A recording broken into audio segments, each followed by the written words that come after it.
Continuamos con nuestra clase de eclesiología. Hemos terminado el aspecto del estudio de los oficiales de la iglesia. Luego vamos a pasar al tema de la membresía, la importancia de la membresía. Pero antes de entrar a ese tema, quisiera dar unas exhortaciones finales y advertencias finales que la Biblia da a los pastores. Yo sé que los que están aquí, la mayoría en este momento no funge como pastor, pero posiblemente en unos años sí. Ya hemos visto en qué consiste el ministerio, el oficio de anciano.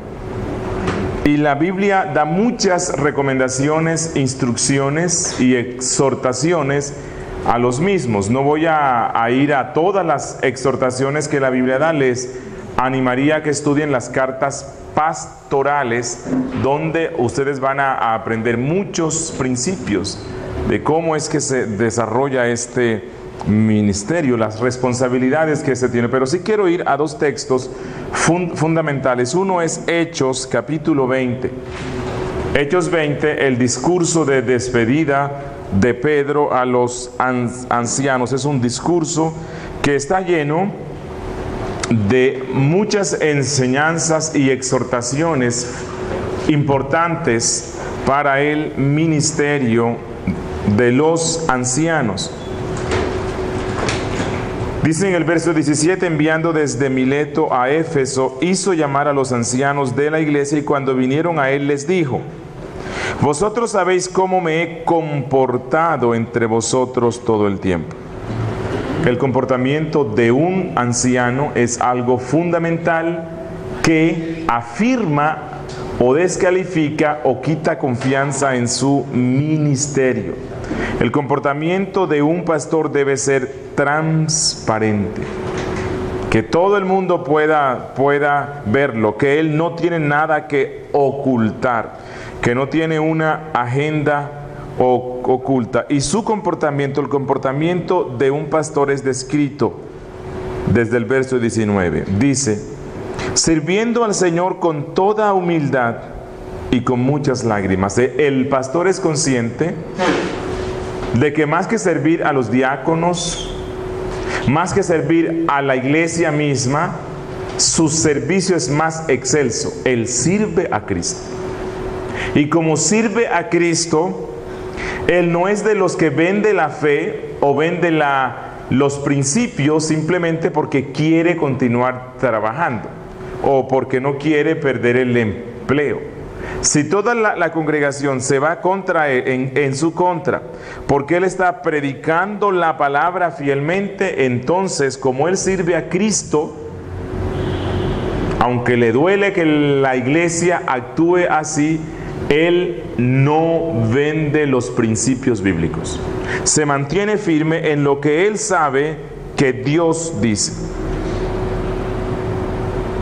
Dice que sirve al Señor con toda humildad y con muchas lágrimas y pruebas que me han venido por las acechanzas de los judíos. ¿Por qué los judíos acechaban a Pablo? Porque Pablo predicaba el evangelio de Cristo. El evangelio de Cristo causará que se levanten enemigos. Vivir piadosamente causará persecución, es lo que la Biblia dice. El que quiera vivir piadosamente en este mundo sufrirá persecución. Un anciano, un pastor fiel, es una persona que espera y está acostumbrado a recibir el rechazo de muchos a causa de que él se mantiene firme en los principios que la Biblia da. Verso 20, y como nada que fuese útil he rehuido de anunciaros y enseñaros públicamente y por las casas. Esa es la función principal, vuelvo a insistir, de un pastor: predicar. Enseñar es su pasión. Él aprovecha los cultos y enseña. Aprovecha las visitas a las casas y enseña. Aprovecha todo momento para enseñar lo que es útil. Ahora, el mismo Pablo, escribiéndole a Timoteo, él dice lo que es útil. ¿Qué es útil? Segunda a Timoteo 3:16. ¿Qué es útil? Toda la escritura. Lo que Pablo quiere decir aquí es: yo de lo que hablo, de lo que enseño, en lo único que me concentro es en una cosa. Toda la escritura se las enseño públicamente, se las enseño en las casas y en todo sitio donde se me da la oportunidad. Un pastor es alguien que ama hablar de la Biblia. No es que cuando se encuentra con los hermanos toda la conversación se centra en fútbol, no. Sí hay tiempo para esas cosas, pero un pastor, una de las pasiones más grandes que él tiene es hablar de la Biblia, hablar de su Cristo, hablar de su Dios. Eso marca, identifica a un pastor. Dice, vamos a saltar en el verso 24. En el verso 23, salvo que el Espíritu Santo por todas las ciudades me da testimonio diciendo que me esperan prisiones y tribulaciones, pero de ninguna cosa hago caso, ni estimo preciosa mi vida para mí mismo, con tal que acabe mi carrera con gozo. Este debe ser uno de los objetivos de todo pastor, terminar su carrera bien. Que empiece bien, ande bien y termine bien. Y las tentaciones en el ministerio pastoral para caer en pecado son muchos. Y recuerde, hay pecados escandalosos que afectarán mucho más a una persona que es pastor que a un miembro, porque puede descalificarlo. Y qué tristeza es que un hombre que empezó bien no pueda terminar su vida siendo pastor. Conozco un anciano pastor aquí en Medellín, quien es reformado. Ya es un hombre que pasa de los 80 y tantos años, sigue predicando, sigue siendo pastor. En ocasiones tiene que hacerlo sentado, predicar sentado. Y muchas veces que hemos conversado, este hombre me dice: yo quisiera morir predicando. Que Cristo venga y me tome cuando esté predicando. Porque uno de los gozos más grandes para un pastor es hablar y hablar y hablar de Cristo. No está pensando en pensionarse. Ay, ¿cuándo cumpliré 70 años para dejar? No. Él quiere hasta el último día hacer aquello para lo cual Cristo lo llamó. Y el ministerio que recibí del Señor Jesús para dar testimonio del Evangelio, de la gracia de Dios. Y luego en el verso 26, aquí ya Pablo habla específicamente a los ancianos, exhortándolos, les dice: por tanto yo os protesto en el día de hoy, que estoy limpio de la sangre de todos, porque no he rehuido anunciaros todo el consejo de Dios. Un pastor bíblico es un pastor que enseña todas las doctrinas que la Biblia tiene. No le tiene miedo a ninguna. Conocí en una oportunidad a un pastor que estaba identificándose con la reforma y decía que era reformado, pero no le enseñaba a la iglesia la doctrina de la predestinación. Y no se la enseñaba porque, bueno, efectivamente es una doctrina un poco compleja y él no quería que algunos miembros se le fueran. Bueno, eso no es ser un pastor fiel. Un pastor fiel, dice Pablo, no rehúsa anunciar todo el consejo de Dios, así como predica sobre Juan 3:16 y sobre los muchos pasajes con promesas que la Biblia tiene, predica sobre los salmos imprecatorios. Es decir, esos salmos donde el salmista pide que el juicio de Dios descienda sobre los enemigos del reino. Él no le tiene miedo.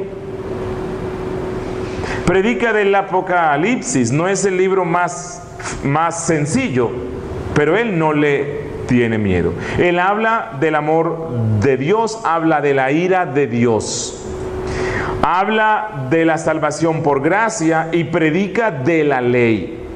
Habla de la depravación humana, no le tiene miedo a ninguna de esas doctrinas. Utiliza el lenguaje bíblico, así el lenguaje bíblico suene muy fuerte para algunos hoy. No tiene miedo, no es ofensivo innecesariamente. Yo no tengo por qué añadir ofensa al evangelio. El evangelio por sí mismo es ofensivo. Yo no tengo por qué adicionarle nada más. No voy a ofender sin necesidad, pero lo que Pablo dice es: enseño todo lo que la Biblia da desde Génesis hasta Apocalipsis. No rehúso enseñar absolutamente nada. Y él dice todo el consejo de Dios, es decir, toda la Biblia. Y vuelvo a insistir en algo que les dije antes. Esta es la bendición de la predicación expositiva. Cuando uno predica expositivamente, primero tiene la certeza de que predicó la palabra de Dios, porque no se sale del texto. Él está en el texto. Todos los 50 minutos o 60 minutos de la predicación, él está metido en el texto, arañándolo, exprimiéndolo, dándolo a la congregación. Y él tiene la plena certeza de que allí se predicó la palabra de Dios. Pero también la predicación expositiva tiene la bendición de que el pastor no tiene que sufrir pensando semana tras semana qué tema voy a predicar. El tema se lo da la Biblia. Él no tiene que estar pensando ni en títulos. La Biblia le da absolutamente todo. Tercero, él puede predicar todo el consejo de Dios. Predicó el Evangelio de San Juan desde el capítulo 1 hasta el último, luego predicó Génesis del capítulo 1 hasta el último, y así va por toda la Biblia, y él sabe que le está dando un alimento integral a la congregación para que ellos crezcan. Él no está seleccionando las promesas que la Biblia tiene. Y entonces voy a predicar únicamente sobre ese tema como algunos hacen. No, él no le tiene miedo a ir y que voy a pasar por esos censos de números. ¿Y qué predico yo sobre eso? Voy a encontrar las genealogías de Marcos y de Lucas. ¿Qué predico sobre eso? Dios lo va a guiar. Pablo dice que toda la escritura es inspirada por el Espíritu Santo y es útil. Los censos son útiles. Las genealogías son útiles. Que hay que estudiar más, sí, que hay que escarbar más, sí, que hay que orar e investigar más, sí. Pero no le tengo miedo a ninguna de esas cosas. Y al final, cuando el príncipe de los pastores me llame, podré decir con el apóstol Pablo: limpio estoy de la sangre de todos, porque no rehusé enseñarles ninguna doctrina y no rehusé enseñarles todo el consejo de Dios. Verso 29. Por tanto, mirad por vosotros y por todo el rebaño en que el Espíritu Santo os ha puesto por obispos para apacentar la iglesia del Señor. Otro principio que quiero remarcar: las iglesias son del Señor. Las ovejas son del Señor. Los pastores no somos más que servidores de Cristo en la grey de Cristo. No es mi iglesia, es la iglesia de Cristo donde Él me ha puesto para que sirva. Yo no soy el dueño es Cristo, y esto debo recordarlo mucho. ¿Por qué? Porque los pastores reciben autoridad, tienen autoridad. Los pastores tienen admiración. Los pastores van a recibir cierto sueldo. Los pastores están expuestos a algunos de los poderes corruptores más grandes que hay en el mundo. ¿Cuáles son esas cosas que son lo más corruptor? El poder. El poder corrompe a cualquiera. Sí. Cuando una persona recibe poder, debe trabajar mucho en su alma, porque las tentaciones son muy grandes, las tentaciones de corrupción. Pero cuando yo sé que la grey sobre la cual Cristo me ha puesto no es mía, sino de Él, y voy a rendirle cuentas lo que haga yo con esa grey, entonces con temor y temblor y mucha humildad sirvo a los santos. Y cuando tengo que hablarles fuerte porque están desobedeciendo lo que el dueño dice, hablo fuerte, pero no porque tenga rabia, no porque es que me siento que es que no me están obedeciendo a mí, no, es que no están obedeciendo a Cristo.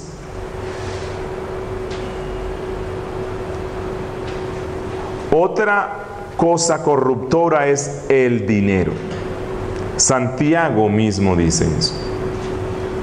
La Biblia por muchas partes insiste que el dinero corrompe al más santo de este mundo.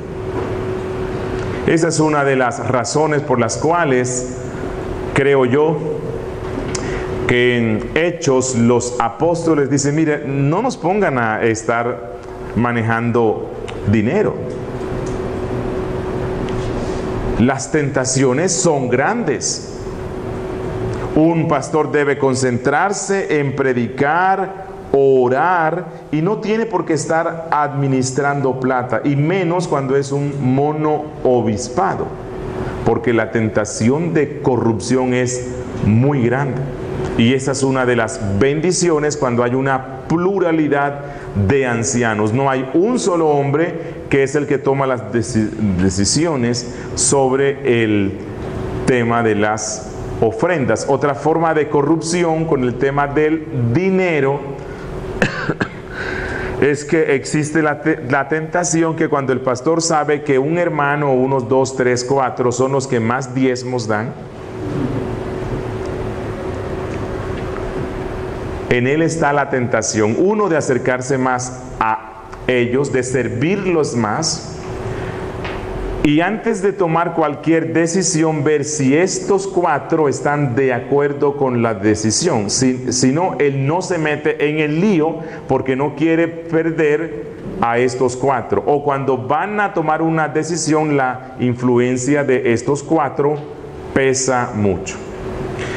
Esa es una de las razones por las cuales yo recomiendo, pero es una recomendación, no hay en ninguna parte de la Biblia dice eso. Recomiendo no usar sobres para recoger las ofrendas, porque en los sobres, bueno, lo que se hace es que en los sobres cada uno escribe su nombre, escribe cuánto está dando por los diezmos y contribuciones, que es lo que casi siempre se hace.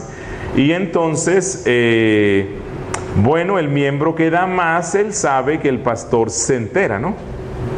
Porque bueno, eso va escrito allí en el sobre, o él sabe que el tesorero sabe eso y el tesorero se lo comentará al pastor, y eso termina tarde que temprano siendo una presión sobre el pastor. Si cada quien da sus ofrendas voluntarias, sus diezmos, sus contribuciones, sin que el otro sepa, como dijo Cristo, ¿no? Que tu mano izquierda no sepa lo que tu mano derecha da. Entonces no hay forma de presionar y no hay forma de que el pastor sea tentado por estas cosas. Otra fuerza corruptora es el sexo. Y un pastor debe estar alerta, porque las tentaciones que vendrán también son grandes. Imagínense una hermana soltera o casada escucha que el pastor predica sobre cómo debe ser un esposo con la esposa, cómo debe amar a la esposa como Cristo amó a la iglesia, o lo atiende en consejería y el pastor le da un buen consejo a algunas hermanas o mujeres que van a la iglesia, pueden empezar a fantasear con algo así. Yo quisiera si mi esposo fuera como es él. Ese pastor tiene que ser un esposo excelente. Si es soltera, me gustaría tener un esposo como el pastor. Y por allí puede entrar el mal. En mis 40 años de cristiano he conocido pastores que a los 60 años han sido descalificados porque se metieron con una hermana de la iglesia y dejan a su esposa, a sus hijos y a la iglesia. Las tentaciones del sexo no únicamente son para los que tienen 20 años. Los viejos también sufren de las mismas cosas. Y dice Pablo, verso 28, para apacentar, en la última parte, para apacentar la iglesia del Señor, la cual Él ganó por su propia sangre. Porque yo sé que después de mi partida entrarán en medio de vosotros lobos rapaces. Oiga, qué raro, ¿no? ¿A quién le está hablando Pablo? A los ancianos.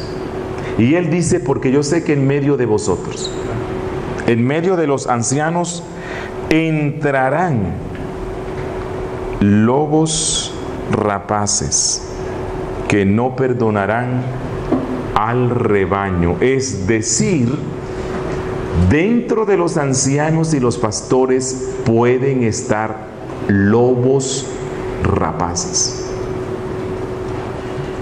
disfrazados de pastor, pero que están allí, dice, para que no perdonarán al rebaño. ¿Qué es lo que el lobo rapaz hace?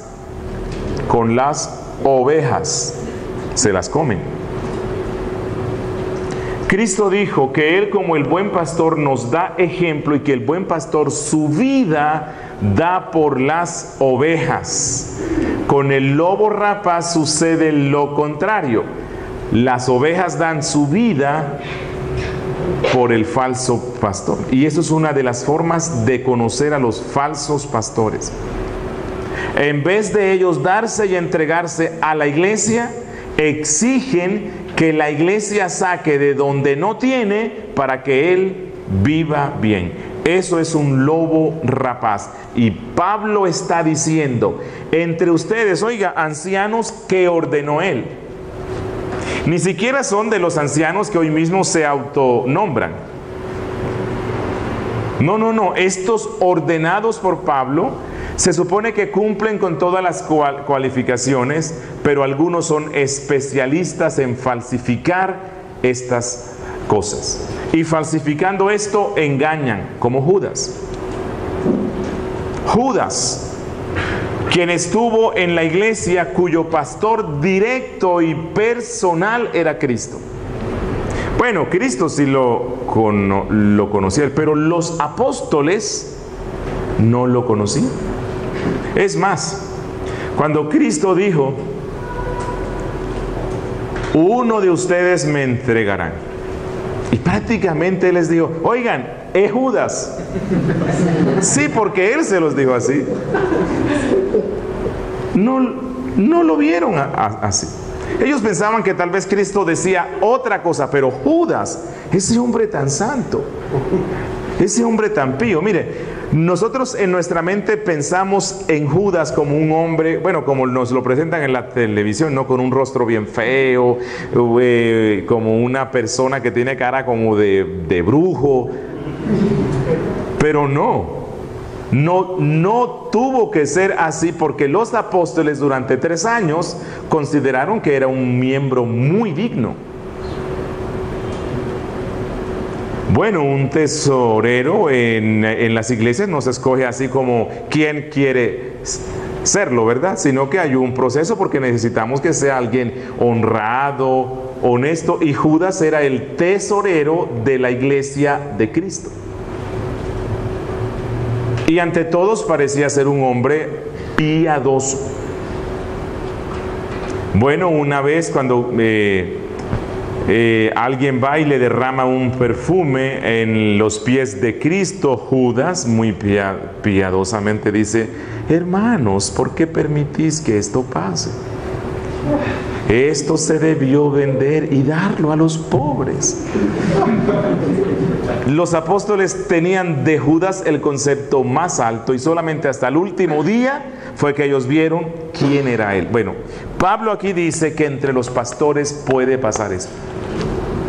Pastores que la iglesia ama, que enseñan bien, que aparentan tener una vida muy santa y al final se descubre que no lo son, que son lobos rapaces. Por esa razón la iglesia evangélica tiene que ser muy autocrítica. Nosotros somos muy confiados y con razones que la Biblia nos compara con ovejas. Las ovejas siguen al pastor al precipicio si las lleva allá. Y eso es lo que muchas veces el pueblo de Dios hace. No tienen discernimiento. Es cierto que hay que obedecer a nuestros pastores. ¿En qué? ¿En qué vamos a obedecerlos? En la predicación fiel de la palabra. Si el pastor no está predicando la Biblia, sino que está predicando cosas contrarias, entonces la iglesia no tiene por qué obedecerlo. Más bien deben llamarlo al orden, porque no está cumpliendo con su rol como pastor. Lobos rapaces entre los ancianos. Pero es más complicado. Bueno, aquí dice que entrarán, pero luego en el 30 nos lo pone más grave. Dice: y de vosotros mismos se levantarán hombres que hablen cosas perversas. ¿A quién les está hablando Pablo? A los ancianos. De entre ustedes los ancianos se levantarán hombres que hablen cosas perversas para arrastrar tras sí a los discípulos. O sea, pervertirán la doctrina con el fin de tener seguidores, adeptos, gente que lo ame y que lo quiera. El pastor bíblico no está en la iglesia para que lo amen. Él está en la iglesia para mostrar el amor de Cristo, predicando la palabra de Cristo. Y los que son salvos, los que son santos, lo amarán. Y los que no, no. Por tanto, velad, acordándoos que por 3 años de noche y de día no he cesado de amonestar con lágrimas a cada uno. Y ahora, hermanos, os encomiendo a Dios y a la palabra de su gracia, que tiene poder para sobreedificaros y daros herencia con todos los santos. Aquí vuelve a insistirles: pastores, lean la Biblia, conózcanla, ciméntense en ella. Y en el 33 da otra descripción de un pastor bíblico. Dice: ni plata, ni oro, ni vestido de nadie he codiciado. Qué tentación, ¿no? Bueno, hay hermanos en las congregaciones que son muy agradecidos, ¿no? A mí me han sorprendido unos y me llevan presentes que los necesitaba. Tal vez no tan costosos, ¿verdad? Y queda uno agradecido. Y la tentación es como, bueno, cultivar aquí como una amistad, ¿no? O la tentación también pensar: oiga, pero el resto de los hermanos que desagradecidos son. Ni un dulcecito. Pero no. Ni plata, ni oro, ni vestido de nadie he codiciado. Esta es la condición del corazón de un pastor. Él no es pastor por lo que le den. Él no es pastor para ganar ningún bien, ni quiere esas cosas. No sé si recuerdan a Eliseo, cuando Naamán se le ocurrió la maravillosa idea. Bueno, hubo una sirvienta, ¿no?, que le dijo que fuera a Israel, que allá estaba un profeta que lo iba a sanar. Así que cuando Naamán va donde Eliseo y le dice que lo mandaron allá para que lo sane, y Eliseo dice: uy, pero ¿por qué me están mandando esto aquí? Qué responsabilidad. Pero bueno, él viene y lo manda al Jordán, y este hombre se sana. Este hombre quiere hacer una siembra. Sí.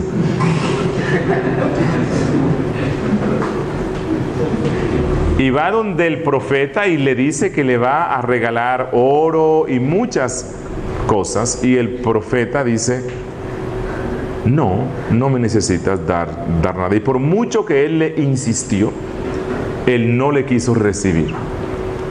Pero el siervo que tenía él, que era un falso pastor, como los apóstoles de hoy día, dijo: pero qué tonto es este profeta. Es un agradecido, quiere hacer una siembra en el ministerio para que dejemos estas casas viejas y ropas viejas. ¿Cómo desprecia la bendición de Dios? Entonces él va, creo que ya recuerdan esto, ¿verdad? Y le pide, y él recibe todas las donaciones. Y cuando él se encuentra con el profeta le dice: ¿es tiempo de recibir fincas, oro y bienes? ¿Es tiempo de andar en pos de esas cosas? Y es lo mismo que nos dice Pablo. El pastor, el verdadero pastor, considera que no es tiempo para estar recibiendo bienes y riquezas, porque las riquezas nos corrompen. Las riquezas son un atentado contra la humildad de nuestra alma. Las riquezas nos desvían del norte de nuestro ministerio. Así que yo le doy gracias a Dios por los hermanos de la congregación donde estoy que no me dan nada.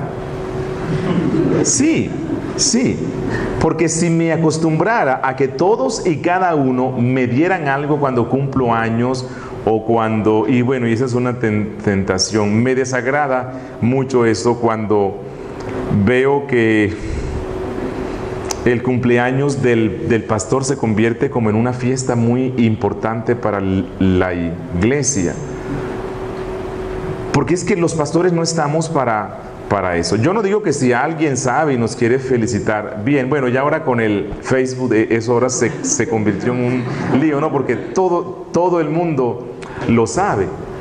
Pero esto de que la iglesia tiene que hacer como una fiesta porque es el cumpleaños del pastor, creo que eso desvía el propósito de lo que es el ministerio. Ahora, no digo que no lo hagan, pero no sé hasta qué punto realmente eso hace bien, ¿verdad? En la congregación nuestra, como yo tengo Facebook para publicar todas las invitaciones, bueno, sí se logran enterar unos, pero el pastor Sergio, yo ni siquiera sé cuándo es que él cumple años, y es un pastor fiel, sirve a Dios. Dice Pablo: ni plata, ni oro, ni vestido de nadie he codiciado. Antes vosotros sabéis que para lo que me ha sido necesario a mí y a los que están conmigo, estas manos me han servido. En todos he enseñado que trabajando así se debe ayudar a los necesitados y recordar las palabras del Señor Jesús, que dijo: más bienaventurado es dar que recibir. Y esto de más bienaventurado es dar que recibir, Pablo lo aplica para él. No es como hacen hoy los mercaderes de la fe, se lo aplican al resto para que le den a él. Pablo dice: es todo lo contrario. Yo estoy hablando, dice Pablo, de mí mismo. Para mí he considerado que lo mejor es dar que estar recibiendo.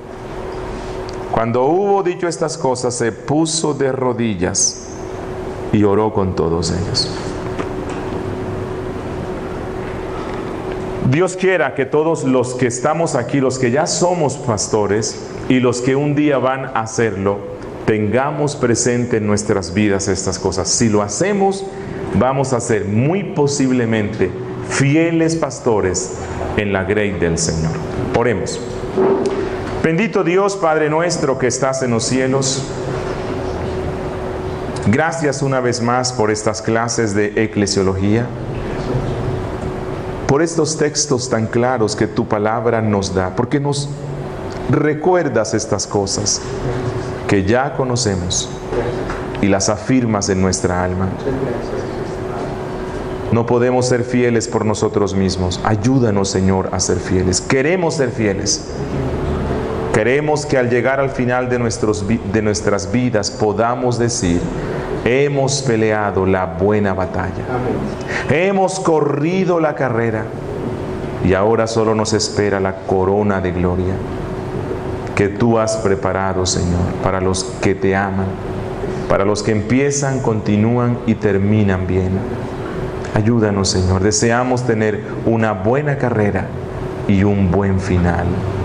Espíritu de Dios, ayúdanos. En el nombre de Jesús. Amén.